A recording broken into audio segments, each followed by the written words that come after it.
निशुम्भ शुम्भ गर्जनी प्रचण्ड मुण्डखण्डिनी वने रणे प्रकाशिनी भजामि विन्ध्यवासिनी।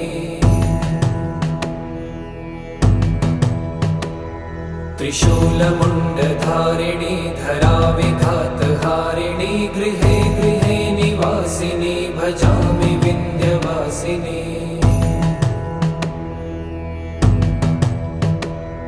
दरिद्र दुःखहारिणी सदा विभूतिकारिणी वियोगशोकहारिणी भजामि विन्ध्यवासिनी।